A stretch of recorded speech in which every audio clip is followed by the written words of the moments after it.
이혼 소송 중인 방송인 최동석 씨와 박지윤 씨가 나눈 이 충격적인 대화 내용이 최근에 공개가 됐습니다. 이러면서 논란이 되고 있는데 어떤 내용이냐? 박지윤 씨가 이런 주장을 합니다. 성폭행을 당했다. 누구한테? 당할 뻔했다. 누구한테? 남편한테. 부부간의 성폭행을 당할 뻔했다. 이런 의혹을 주장한 겁니다. 자, 그런데 이게 알려지면서 지금 경찰이 수사까지 착수를 했어요. 네, 맞습니다. 제주경찰청이 수사에 착수했다고 밝혔는데요. 문제가 된 그 내용이 뭐냐면요. 지난 17일 연예 매체 디스패치가 이제 보도를 하면서 알려졌습니다.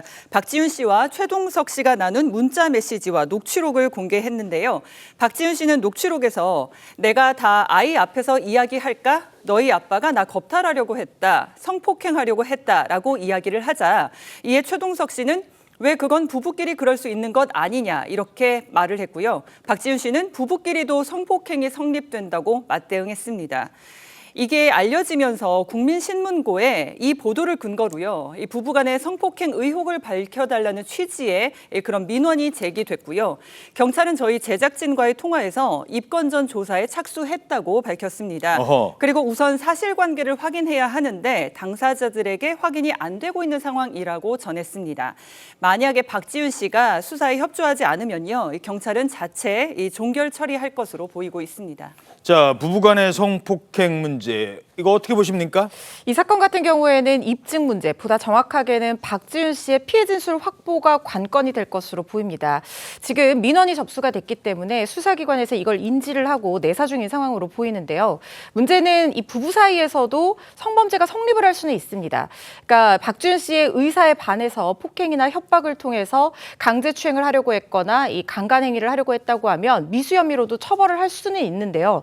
문제는 이걸 입증하는 문제거든요. 근데 부부 사이의 어떤 내밀한 상황에서 이런 일이 벌어졌다면 이걸 입증할 수 있는 객관적인 증거를 확보하기가 시간이 많이 지났다고 하면 더욱더 어려운 상황일 수 있는 부분이고요. 예. 특히 박지윤 씨가 어떤 이 외부에 알려지는 이런 것들 때문에 피해 사실 진술을 하지 않거나 협조를 하지 않는다고 하면 이 부분은 입증이 어려워서 결국에는 수사로 전환되기도 쉽지 않은 상황으로 보입니다. 그렇군요.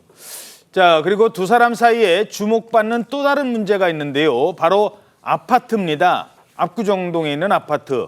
현재 재산 분할 싸움을 벌이고 있는 아파트인데 이 아파트를 최근에 박지윤 씨가 팔았다고요? 예, 박지윤 씨 명의로 된 아파트가 서울 압구정동에 있거든요. 이거를 최근에 박지윤 씨가 42억 원에 팔았는데 현재 매도 절차가 진행 중에 있다고 합니다. 그러니까 팔았는데도 불구하고 절차가 진행 중인 이유가 뭐냐면 이 압구정동이 토지거래 허가 구역이라는 거예요. 예. 그래서 여기서 아파트를 거래하려면 강남구청장이 허가를 받아야 된다고 합니다. 아하. 지금 박지윤 씨가 허가서를 제출한 상태라고 합니다. 그래서 알려졌군요. 네, 그랬는데 이 아파트는 박지윤 씨 돈으로 샀다고 합니다. 그래서 박지윤 씨 명의로 돼 있고 현재 한 3배 정도 가격이 뛰었다는 거예요.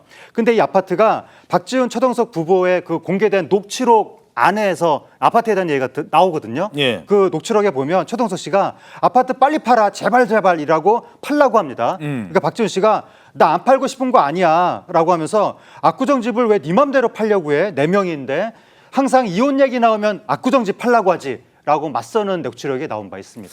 자, 근데 이게 아파트를 언제 샀느냐, 결혼하기 전에 샀느냐, 결혼한 다음에 샀느냐, 이것도 논란이 되고 있는데 이 문제는 어떻게 보십니까? 네, 일단은 이 아파트에 대해서 최동석 씨가 이혼 소송 제기 이후에 지금 가압류를 걸어놓은 상태이거든요. 18억 원에 해당하는 가압류를 걸어놨는데 이렇게 가압류를 걸어놓은 이유는 혼인 이후에 이 공동재산에 대해서 재산 분할이 될 것을 지금 대비를 해서 이렇게 이제 처분을 못하도록 이렇게 막아뒀다라고 생각을 하시면 될 것 같습니다.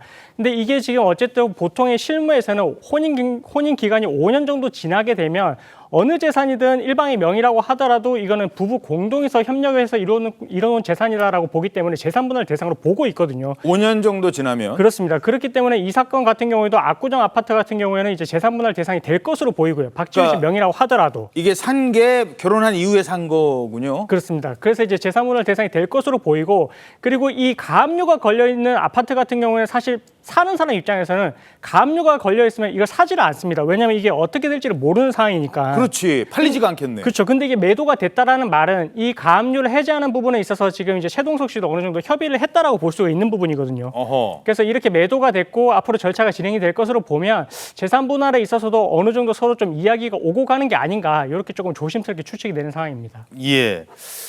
자, 이게 참 부부간에 예, 서로 좋을 때는 방송국 같이 근무하는 아나운서 출신이고 참 보기 좋았는데 헤어질 때는 참 말들이 많은 것 같아요. 게다가 왜 최근에 이런 얘기도 있었잖아요. 서로가 서로를 향해서 바람을 피웠다, 뭐 맞바람을 피웠다 이러면서 소송전을 벌이기도 했었는데 자, 이 문제가 불거지자 최동석 씨는 이런 심경을 밝히기도 했었습니다. 시끄러워질 건 알았죠. 네. 근데 가만히 있으면 제가 나쁜 사람이라고 공인되는 것 같더라고요, 상황이. 그리고 그동안 좀 답답했던 걸 계속 참아왔던 상황에서 이렇게 일이 벌어지니까 어쨌든 나와 살고 헤어지는 과정에서 친구도 어쩌면 겪지 않았어도 될 일들을 겪고 있는 거니까 미안하다는 말, 그 말이 가장. 야, 참 이거 그래서 어떻게 두 사람이 최근에 뭐 혹시 뭐 입장을 낸 게 있나요? 최근에 그 녹취록 공개되고 뭐 또 부부간 성폭행 의혹에 대해서 수사가 들어간다고 하고 계속해서 이슈가 됐었는데 거기에 대해서 두 사람이 직접적으로 언급한 건 없습니다. 다만 녹취록 공개되고 나서 하루 만에 최동석 씨가 TV조선 예능 프로그램에 원래 나갔었는데 그랬었죠. 거기서 하차한다고 입장을 밝혔고 아, 그 이혼한 한 사람 이유를 뭐 얘기하는 그런 예능 예, 프로그램에 거기서 이제 하차한다고 입장을 밝혔고 그 다음에 최동석 씨가 자신의 근황을 SNS에 올렸는데 예. 각자 하고 싶은 거 하면서 보내는 주말이라고 하면서 평화로운 일상을 보내는 그런 이미지를 올렸습니다. 그리고 박지훈 씨의 경우에도 이 사건에 대해서 언급하는 게 아니라 원래 공동구매 형식으로 이렇게 활동을 하는 게 있었거든요. 예. 그 활동을 계속 이어나가면서 제품 사진을 올리는 그런 활동을 하고 있습니다. 예, 방송인 출신이고 또 앞으로도 또 방송을 해야 될 분들이라서 잘 마무리가 됐으면 좋겠습니다.